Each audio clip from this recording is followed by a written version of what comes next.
KBS 한민족 방송을 사랑해 주시는 동포 여러분, 안녕하셨습니까? 보고 싶은 얼굴, 그리운 목소리 이소연입니다. 5월을 우리가 흔히 잔치의 달이라고도 합니다. 의미 있는 날들도 많고요. 계절까지 좋아서 여기저기서 수많은 행사가 열리곤 합니다. 누군가는 또 이렇게 얘기도 하더라고요. 우리가 이 세상에 온 건 바로 잔치를 즐기기 위해서다. 다른 잔치가 아니라 바로 인생이라는 잔치, 세상이라는 잔치를 즐기는 일이다. 이렇게 얘기합니다. 하지만 이 잔치라는 게 뭐 늘 좋지만은 않을 수도 있습니다. 오가는 길이 막히고요. 사람들도 붐비고요. 가끔은 그 많은 사람들 틈에서 혼자일 때도 있듯이 인생의 잔치, 세상의 잔치는 어쩌면 그런지도 모르겠습니다. 하지만 이왕 초대된 잔치라면은 기쁘게 즐기는 게 좋겠죠. 자, 오늘 첫 곡 멜로망스의 축제 준비했습니다.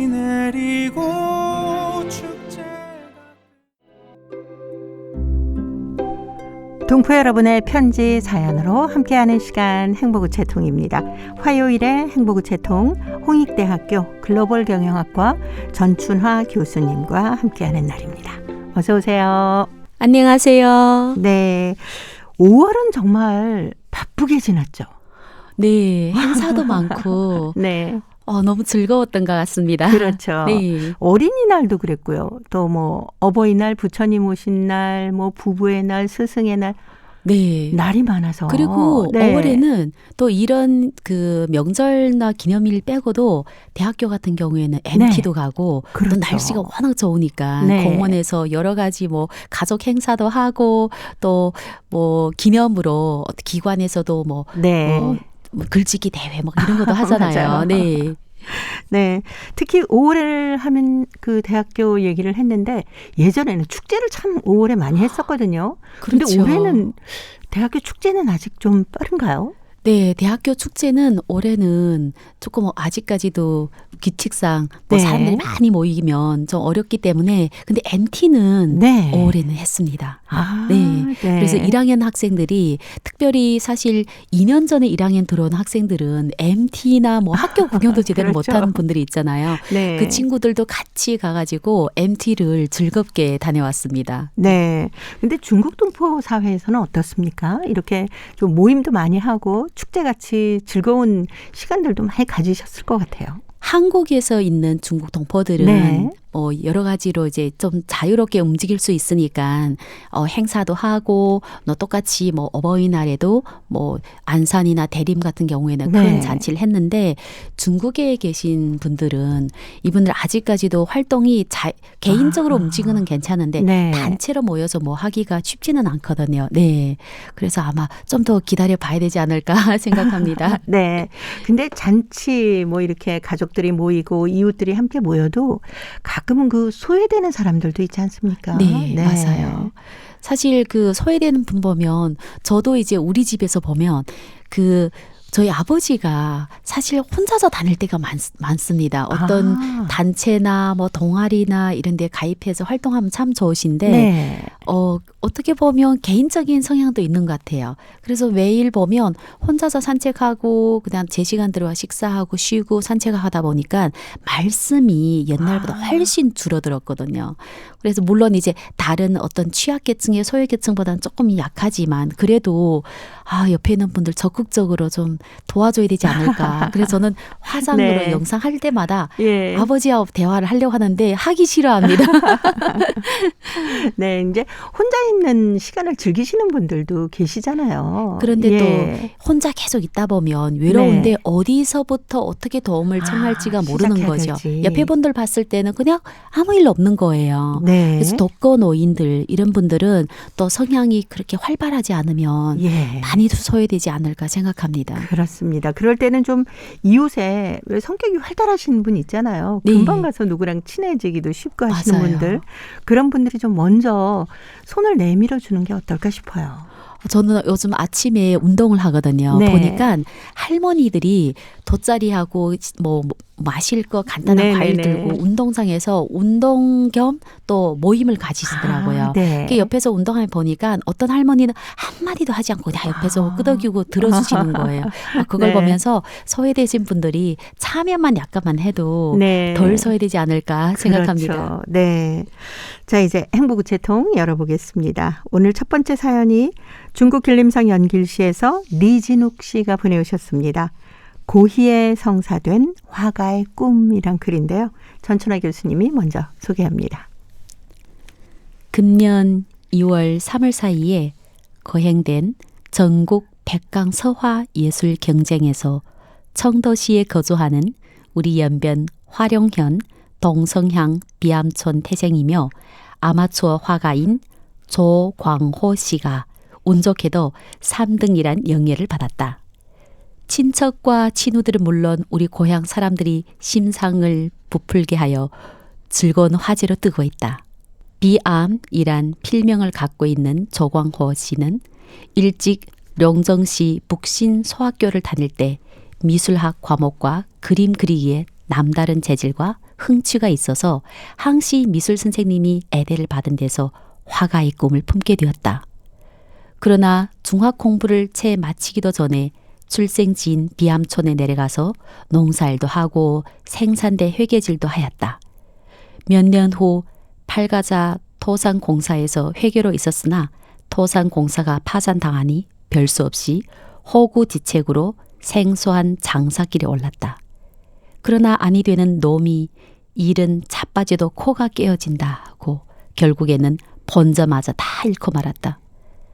그런데 설상가상으로 그렇게도 억척스레 일하던 아내마저 중풍으로 들어눕게 되었다. 이때로부터 아내의 병수발에 17년이나 전년하다 보니 아무 일도 할 수 없었다. 아내는 60세를 일기로 끝끝내 타계하였다. 연길에서 글쓰기와 테니스로 만년을 뜻있게 보내고 있는 둘째 매형께서 만년일수록 소일거리가 있어야 한다며 처남에게 여러 가지 북과 미술 도구를 주면서 소학교 때의 꿈을 이루어보라고 이미 심장하게 권유하였다. 이리하여 고희 나이에 다시 연필화로부터 첫 스타트를 떼는데 드디어 천재적인 그의 그림 재간이 무사람들이 인정을 받게 되었다. 고희 나이에 50여 명 젊은이를 속에 끼어 반년 동안 체계적으로 국화미술 지식을 배우게 되었다. 국화 초사반에서 그의 그림 재간은 매우 출중하여 스승뿐 아니라 학원들이 찬탄을 자아내기가 일쑤였다. 마침 금년 2월에 전국 백강 서화 대전이 벌어졌는데 스승과 동학들이 한결같은 추천과 그의 천재적인 그림 그리기 재간으로 서화 대전에 뛰어들었다. 스마트폰으로 그의 그림을 보는 이들마다 아마추어 화가가 그린 그림 아닌 노숙한 화가의 그림으로 착각할 정도였다. 하기에 전국 성적인 위체 투표와 전문가들이 평의를 거쳐서 전국 서화 백강전에서 소수민족이기에 인맥이 적은 불리한 정황 하서에도 36위로 3등급을 받아놨다. 하여 우리 조선족 사회와 고향 사람들은 기쁘게 하였으나 결코 현상에 만족하지 않고 미술 정상이 경지를 바라고 또 국화대사 학습반에 입학하여 배움에 전념하면서 박차를 가하고 있다. 네. 리진욱 선생님의 얘기인 줄 알았더니 고희의 꿈을 이루신 조광호 씨의 얘기를 써서 보내주셨습니다. 아, 상 받으신 거 조광호 씨 축하드리고요. 이렇게 만년에 자신의 못 이룬 꿈을 꾸시는 분들 많잖아요. 요즘은 정말 이전하고 다르게 70대 하면 옛날에는 할머니, 할아버지 이렇게 그렇죠. 부르잖아요. 근데 네. 저희는 요즘은 선생님이라고 부를 분들이 너무 많으세요. 보게 되면 옛날에 자기 꿈을 다시 이루어서 이렇게 성과를 내신 분들도 계시고 네. 성과를 내지는 못했지만 열정을 다해서 적극적으로 살아가시는 그런 어르신들 보면 나도 이제 저렇게 살아야 되지 하는 생각을 갖게 됩니다. 네. 사실 꿈을 꾸고 꿈을 이루고 하는 데는 나이는 상관이 없거든요. 그렇죠. 근데 가끔은 이 나이에 네네. 사실 어른뿐만 아니라 저희들 이제 모이면 여자분들이 우리가 벌써 갱년기 될 때다 이런 얘기를 하면 힘이 쭉 빠지거든요. 네. 70이 되셔서 다시 그림을 시작해서 열심히 노력한 끝에 서화대전에서 상까지 받으셨으니까 조광호 씨는 얼마나 기쁘셨겠습니까? 제 네. 생각에는 다른 뭐 보약이나 잔병을 다 네. 보약을 드듯이 잔병이 네. 없어질 것 같아요. 네. 이렇게 일을 할 수 있는 분들이 있다는 자체, 뭐 어떤 분야에서 취미를 가지고 할 수 있다는 게 얼마나 행복하겠습니까? 네. 혹시 전춘아 교수님 주변에 이렇게 만하게 꿈도 이루고 또 늦게 꿈을 펼치신 분들 주변에 보신 분 있으세요? 저는 이제 그 한국공자문화센터에서 유견문화 네. 활동하잖아요. 네. 기본적으로 만나는 어르신들이 75세 이상 분들을 정말 많이 만납니다. 그래서 네. 이번에도 동양문화연구소의 창시자인 그 기념비를 저희들 이제 갔는데 거의 80대 분들이 사회를 보고 그다음에 네. 이제 그 축사를 하시고 이 전체 리드를 하시는 거예요. 그걸 보면서 그중에 일부 분들은 그냥 나는 전통문화 보존에 뭐 나의 힘을 일조해야 되겠다. 예. 그러면서 얘기 들어보면 취미를 거의 3, 40년을 하셨더라고요. 그런 분들 너무 많이 봐서 저는 네. 이전에는 10년 후에 뭐 해야 되지 이런데 네. 지금 달라졌어요. 보통 30년 후에 내가 뭘 돼야 되겠다. 네. 요즘에 흔히 우리가 100세 시대라고 얘기하기 때문인지 네. 정말 연세가 많으셔도 전혀 그 연세로 보이지도 않고 맞습니다. 또 정말 열심히 하시는 분들이 많잖아요. 네. 네. 그런 분들을 뵈면 진짜 인생 설계를 다시 해야 되는 거 아닌가라는 생각이 들 때가 있더라고요. 그리고 이분들하고 대화하면 네. 80세, 90세 연세도 자기 연세를 나이 들었다 이런 얘기 전혀 안 하세요. 어떤 분은 저희한테 나는 손에도 주름이 없고 얼굴도 주름이 없다. 보약을 먹은 거 아니라 할 일이 있으니까 매일마다 일어나면 즐겁다고 해요. 그것 때문에 너무너무 젊은 사람보다 더 열정적으로 살아갑니다. 네. 그게 바로 긍정의 힘 아닐까 네. 싶어요. 네. 그렇게 보니까 저희 이제 조광호 선생님이 너무 축하드리지만 나도 이 나이에 어떤 정상에 올라간다 상상도 못했는데 다시 네. 한번 축하드리게 됩니다. 네, 조광호 선생님 다시 한번 축하드리고요. 앞으로도 멋진 그림 많이 그려주시기 바랍니다. 이럴 때 이 노래 빠질 수 없어요. 오승근입니다. 내 나이가 어때서.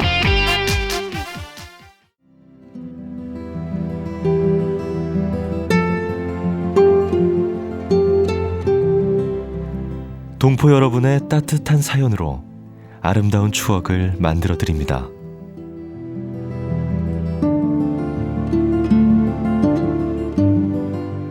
보내실 곳은 대한민국 서울특별시 영등포구 여의공원로 13 KBS 한민족방송 보고 싶은 얼굴 그리운 목소리 담당자 앞이고요. 인터넷 주소도 알려드립니다. KBS 홈페이지 www.kbs.co.kr에 접속하신 다음 라디오, 한민족방송, 보고 싶은 얼굴 그리운 목소리를 순서대로 클릭하신 다음 청취자 참여 코너에 글을 남기시면 됩니다.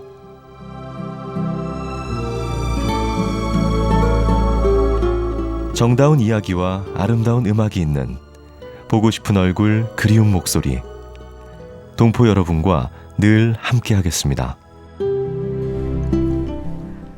화요일의 행복우체통 홍익대학교 글로벌 경영학과 전춘화 교수님과 함께하고 있습니다.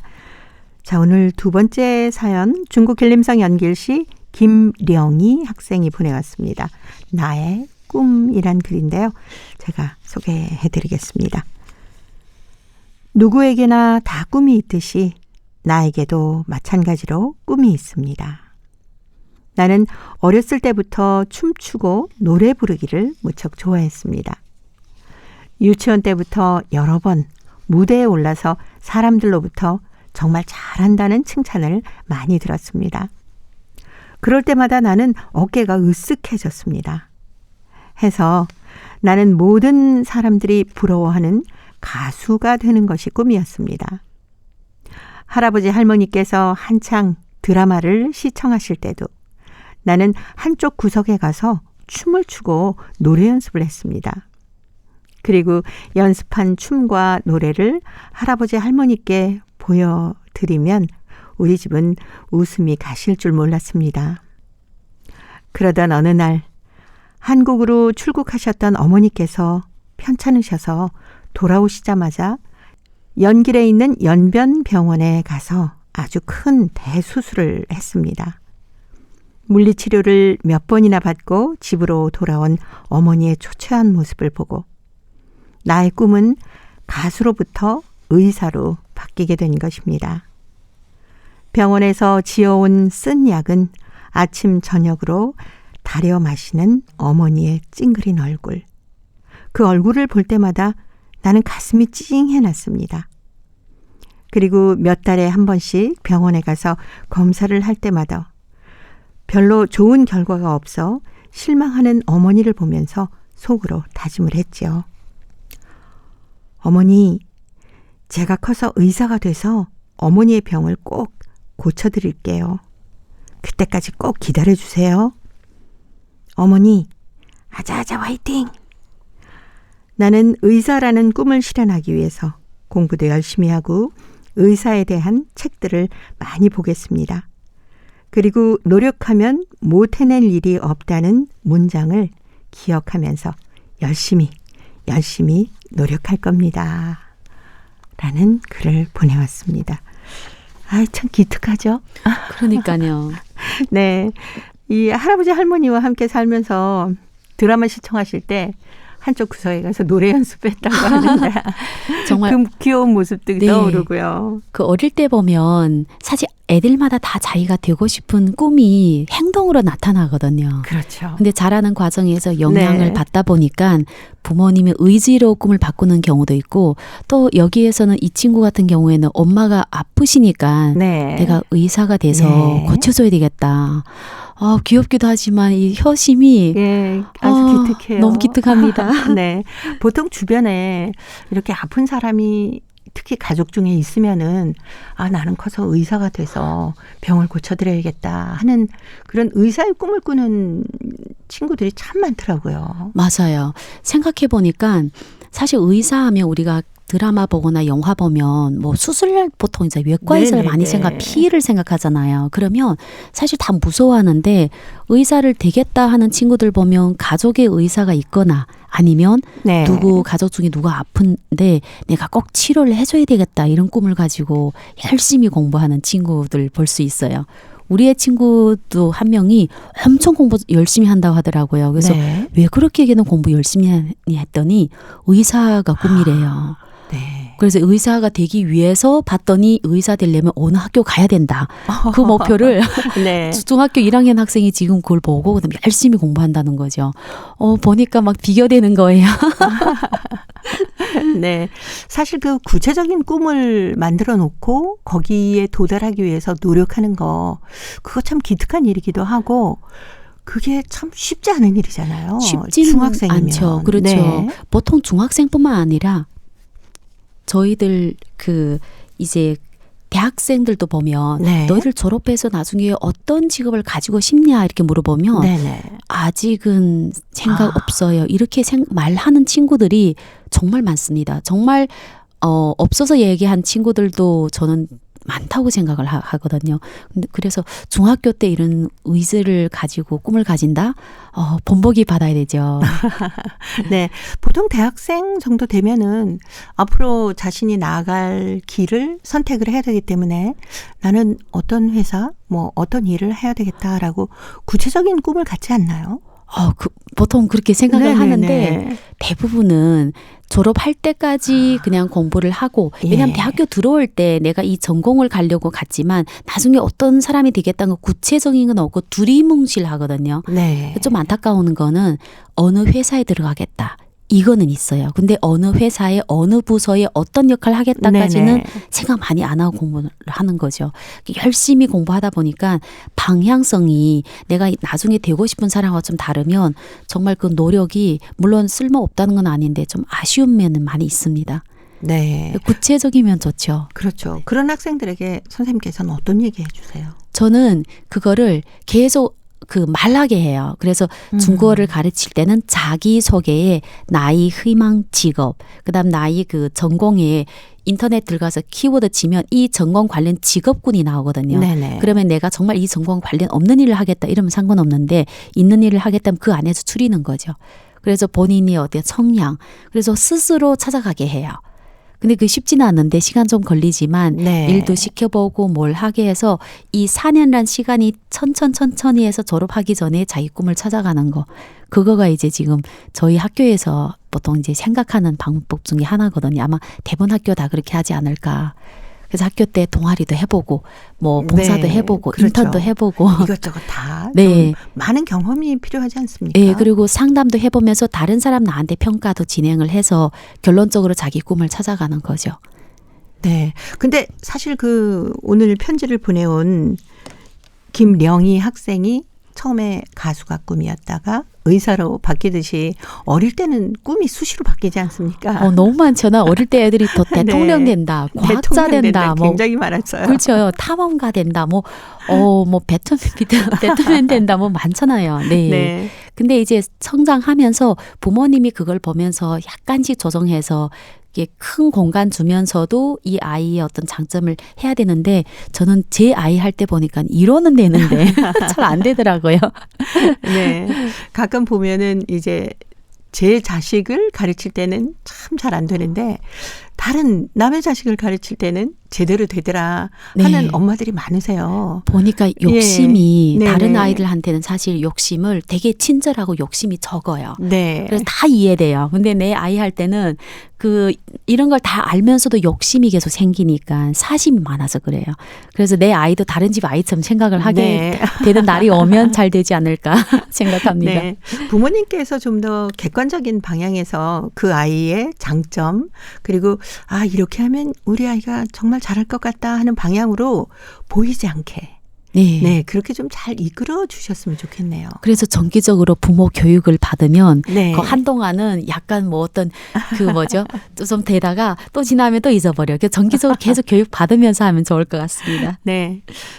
어린이들이 있으신 집에서는 우리 전춘아 교수님 말씀을 좀 참고하셔가지고 함께 어린이의 꿈을 만들어가는 그런 가정을 좀 만들어 보셨으면 하는 바람입니다. 양희은이 불러주는 내 꿈을 펼쳐라 들으면서요. 홍익대 글로벌 경영학과 전춘아 교수님과는 다음 주에 또 뵙겠습니다. 고맙습니다. 감사합니다.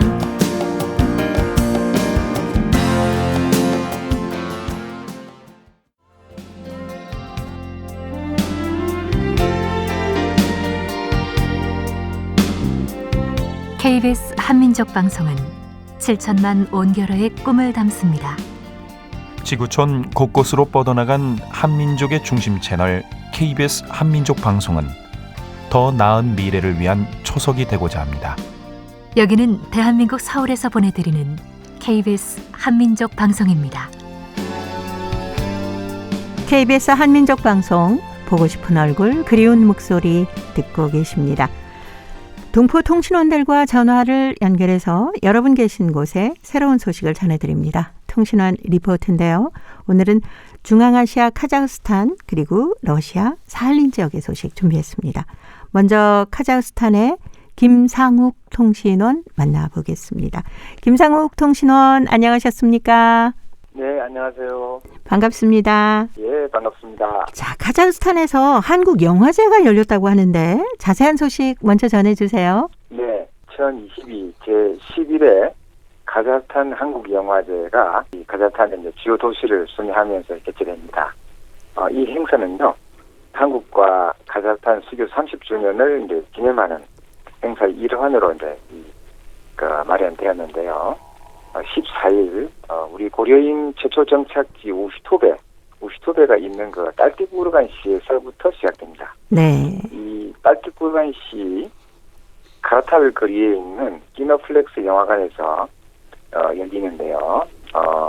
한국 영화 리틀 포레스트하고 그리고 터널 이 두 편의 영화가 상영됩니다. 네. 당연히 이제 누구나 무료로 영화 관람을 할 수 있고요. 이번 순회 영화제는요, 이 알티크루간 이외에도 저기 카스피의 이제 석유 수출항인 악토우 그리고 또 저 러시아와 국경 도시인 부스타나이라는 도시에서도 열립니다. 네.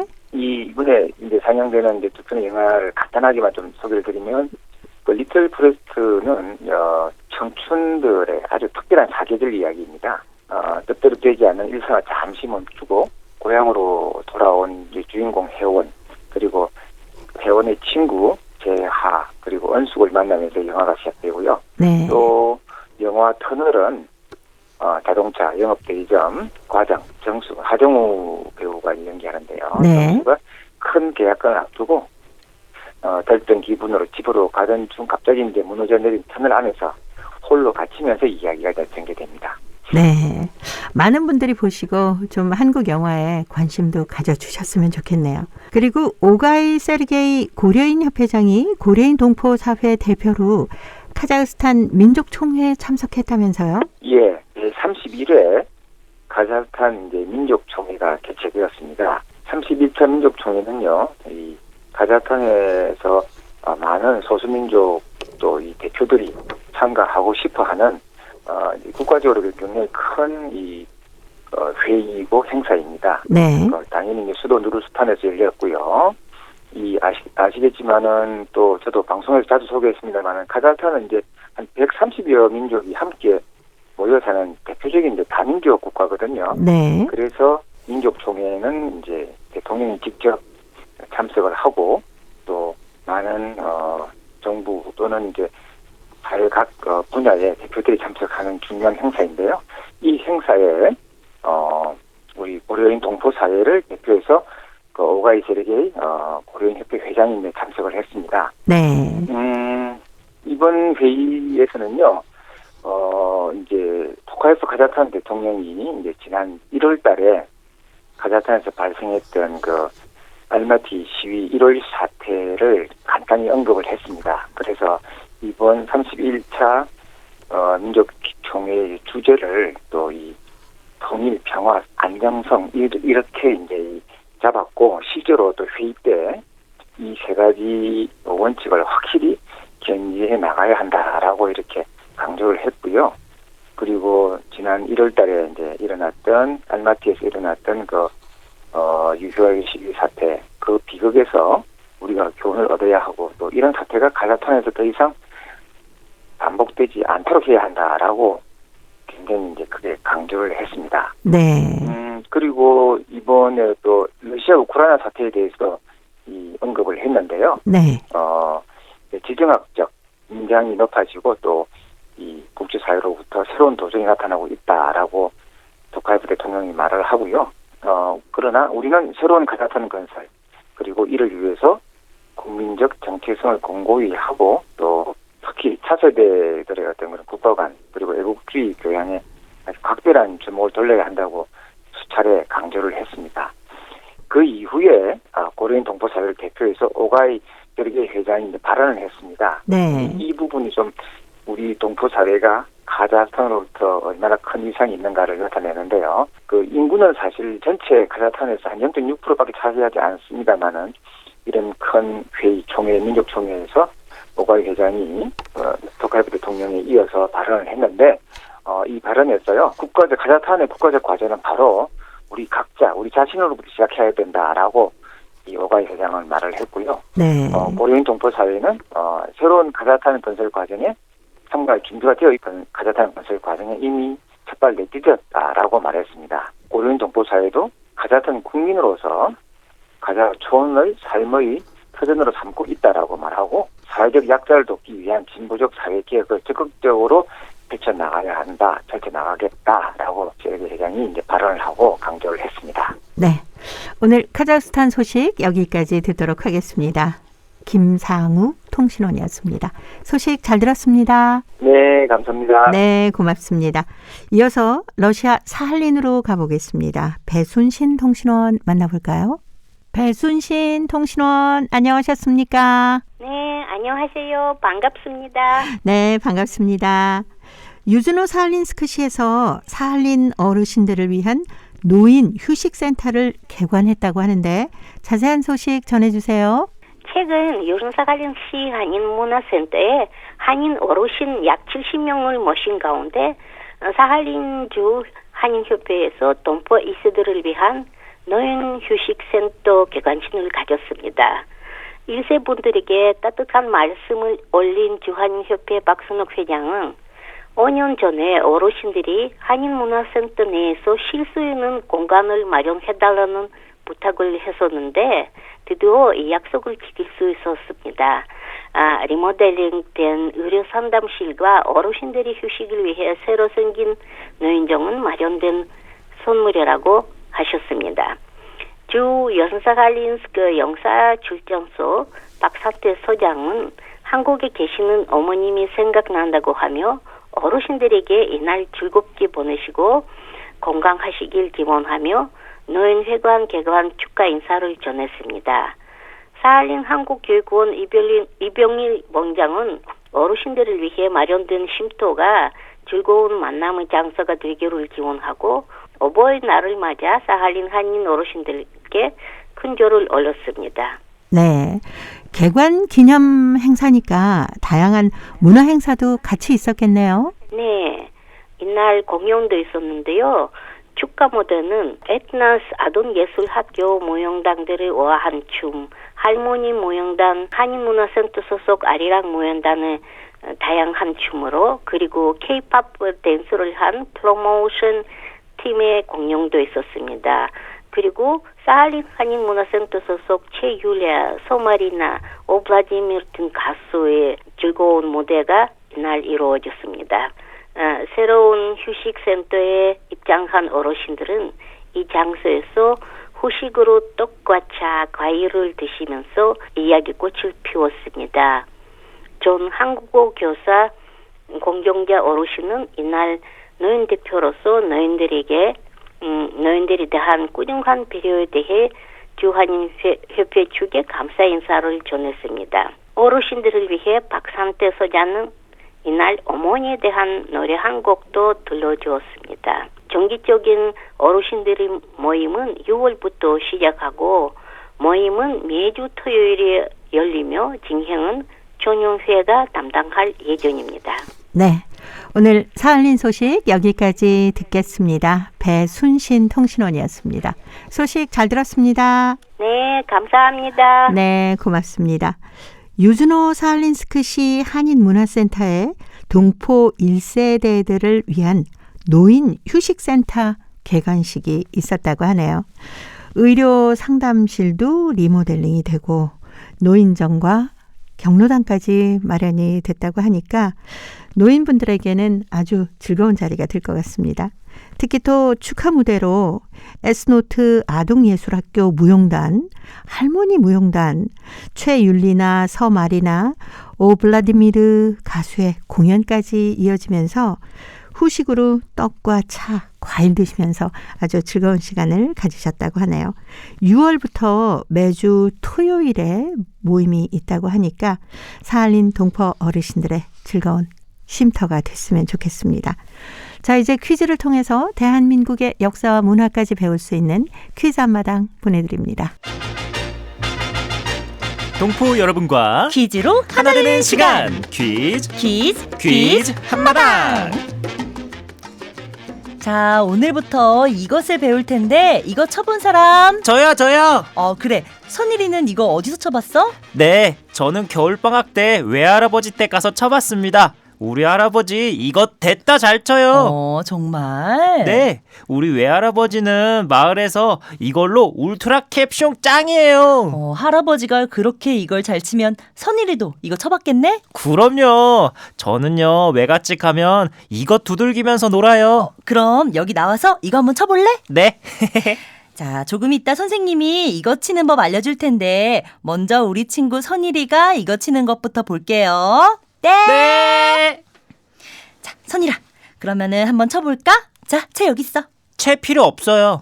그래? 당당당 쿵쿵쿵 당당당 쿵쿵. 선생님, 저 이것 엄청 잘 치죠? 잘 치는 건 아니고.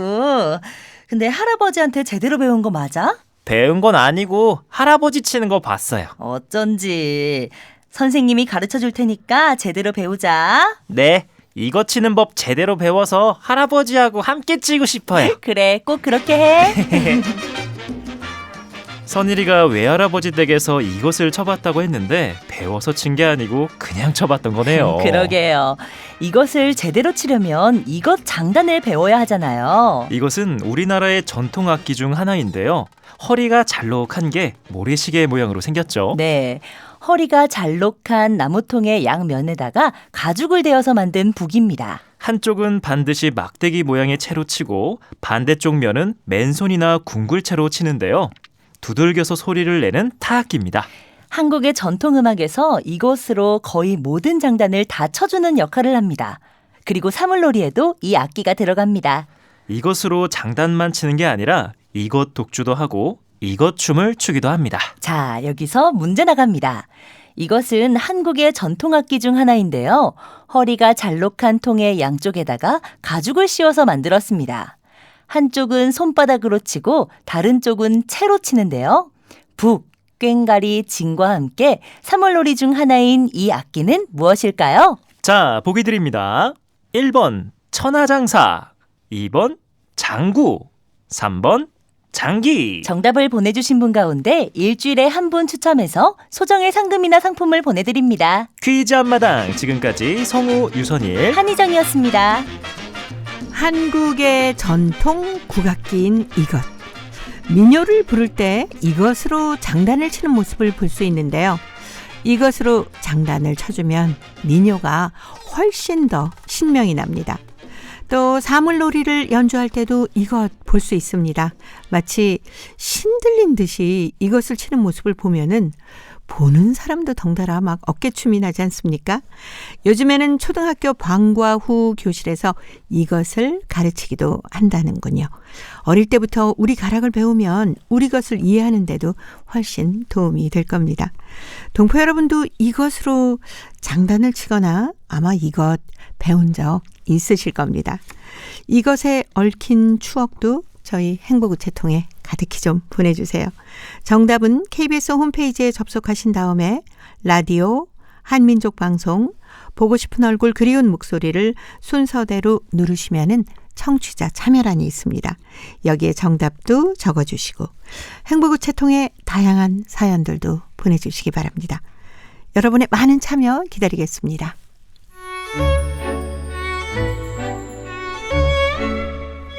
고려인들의 역사를 재조명하고 그들의 삶의 애환을 살펴보는 고려인 이야기. 사단법인 고려인 마을 역사유물전시관의 김병학 관장님 전화로 만나보도록 합니다. 관장님 안녕하셨습니까? 네, 안녕하십니까? 지난 시간에 한진 작가가 무국적자로 살 수밖에 없었던 그 여러 가지 얘기를 들어봤습니다. 무국적자로 살았던 당시 고려인들의 서름도 함께 느낄 수 있고 그 동료 작가들이 이 무국적자로 살아가는 서름 같은 것을 작품에도 많이 담았다면서요. 예, 이제 대표적인 예로는 같은 망명 동료였던 그 양원식 작가, 고려인들의 그 모국어 신문 신문사에서 일을 오래 하셨는데, 네. 이분이 제가 연도를 정확히 지금 확인을 못했습니다만 아마 이분이 신문에 먼저 네. 녹색 거주증이라고 해서 그 무국적자의 서름을 연재를 하고 나중에 2007년에 이분이 7월의 소나기라는 소설집을 내면서 예. 거기에도 이 그 녹색 거주증이라고 해서 그 무국적 이야기를 그 소설화시킨 이 작품이 있거든요. 근데 여기에 보면은 그 양원식 작가도 그 똑같이 서름을 많이 겪었죠. 왜 그러냐면 이분도 그 같이 영화대학교 촬영과를 나오신 분인데 네. 오히려 어쩌면 이분은 한진 작가보다 더 힘들었죠. 왜 그러냐면 한진 작가는 희곡 작가였기 때문에 이동을 그렇게 의무적으로 많이 할 일은 없었죠. 네. 이렇게 극장 다니면서 주로 희곡 작품 쓰고 그 연출 또 이러는 그 배우들 이렇게 지도하고 그런 일을 많이 하셨는데, 양원식 작가 같은 경우는 이제 그 영화 그 촬영을 전공을 하셨기 때문에 네. 촬영 일정이 있어서 많이 외곽에 나가야 되거든요. 예. 그러면 이분은 특히 더 이게 그 절절히 필요했던 거죠. 그때 양원식, 김종훈 이런 분들이 촬영가였고, 그렇기 때문에 이런 분들은 더욱더 이 무국적의 소름을 그 절절히 이렇게 체험을 했던 것이죠. 그래서 그 이분의 그 소설 작품이 녹색 거주증에 봐도 그런 이야기들이 나옵니다. 소련 국민이 아닌 무국적자나 외국인이 내무부의 허락 없이 외출했다 발각되면 첫 번은 24시간 내에 그저 되돌려보내고, 네. 두 번째는 벌금을 물고, 3번 이상 법을 위반하면 출국시킨다. 이렇게 해가지고 저녁까지 돌아와야 되고, 이러이러 해가지고 굉장히 나는 이 내무부, 그러니까 경찰서 그 직원의 경고보다는 이러한 체제를 만든, 이런 시스템을 낳은 이 정부에 네. 이렇게 분노한다. 그렇지만 내 사정이 이러니까 내가 이 그 저주스러운 반항심을 표현할 수는 없어서 이게 너무 힘들었다고, 그런 그 이야기로 전개된 그 소설이 나옵니다. 그런데 네.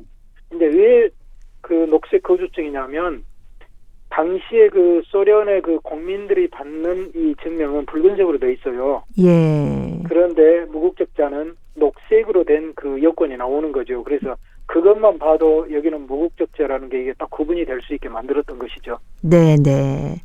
오랫동안 이렇게 무국적자로 지내다가 소련 국적을 취득하게 될 때 한진 작가 기분이 어땠을까요? 한진 작가는 그것에 대해서 남긴 이야기는 없습니다만은, 네. 그 당시에 그것을 우리가 유추해 볼 수 있는 이야기들이 많이 있거든요. 이 망명 유학생들이 그 해마다 이렇게 한 번씩 모임을 가졌는데, 네. 이 처음에는 망명 그 무국적자여도 이것을 감사하게 생각을 했지만은, 생업에 이렇게 활동하다 보니까 여러 가지 불편이 있어서 모이는 자리에서 누군가가 그런 이야기를 했어요. 어차피 소련에서 살 거라면 네. 움직이는 거라도 자유로워야 한다. 그렇죠. 특히 최국인, 김종훈, 양원식 같이 촬영이나 이런 걸 주로 하는 분들에게는 너무나 절실한 문제였죠. 그런데 이제 그래서 이분들은, 그래서 우리도 국민증, 그러니까 우리식으로 하면 주민등록증이 됐죠. 네. 국민증을 받자고, 그런데 이야기를 차마 못 꺼냈던 거죠. 왜 그러냐면 당시에 망명했을 때 이분들은 다시 북한으로 돌아갈 생각을 하고 있었던 거예요. 그래서 네네. 이 국민증을 받자 말을 이렇게 못하고 있었는데, 그래도 국민증을 받자고 하면은 망명 목적은 잊어버리고 현실과 타협한다는 이야기냐, 또 이런 이야기가 나올 수 있고, 네. 그렇지만 이미 그분들은 다 가족이 있고, 가족들은 여기서 자라고, 정상적인 생활을 위해서는 반드시 이게 필요하니까 누군가가 이동하는 것이 불편하고 우리가 만나는 것도 불편하니 통행증이나 받자 하고 이 완곡한 표현을 썼죠.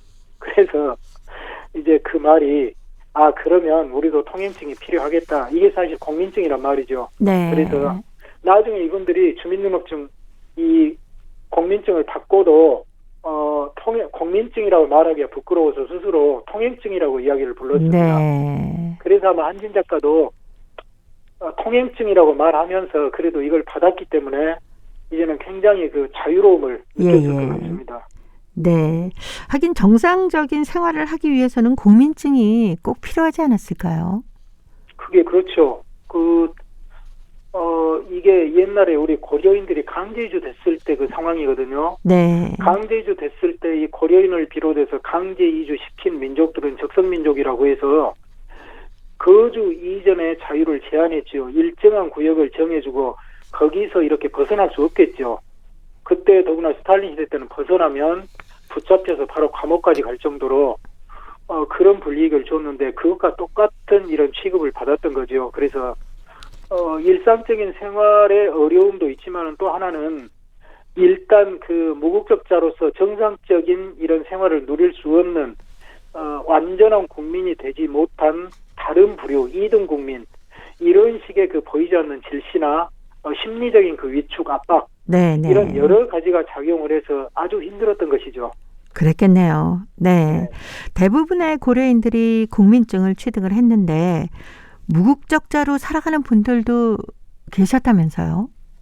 이제 이 망명 유학생들 중에서는 그 한진 작가의 가장 한진 작가가 존경했고 친구로서 이렇게 같이 우정을 나눴던 그 리경진. 네.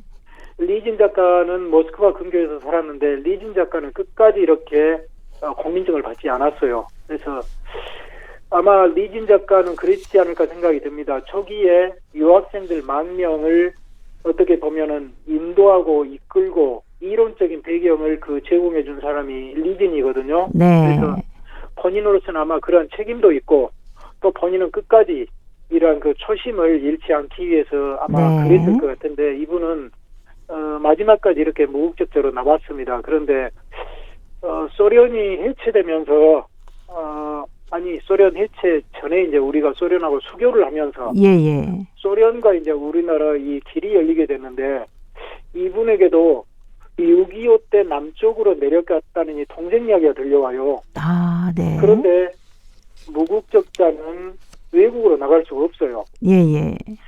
그래서 그때 저도 정확히 확인을 못했습니다만은 그때 부득불 국적을 받았다는 이야기도 있고 네. 또 끝까지 받지 않고 다른 방법으로 허가를 받아서 한국에 다녀왔다는 이야기도 있는데 지금 그 진위는 확인 못했습니다만은 그분은 마지막까지 받지 않고 있다가 97년에 한국에 들어와서 50년 만에 이 한국에 내려와 있던 동생을 이렇게 만나는 네. 그런 감격을 누리기도 했습니다. 아, 그랬었군요. 자, 오늘 고려인 이야기 무국적자로 살아가던 고려인들의 여러 가지 애환 대해서 살펴봤습니다. 오늘도 사단법인 고려인마을 역사인물전시관의 김병학 관장님이었습니다. 다음 주에 또 뵙겠습니다. 네, 감사합니다. 네, 고맙습니다. 오늘도 함께해 주신 동포 여러분 고맙습니다. 내일 찾아오겠습니다. 안녕히 계십시오.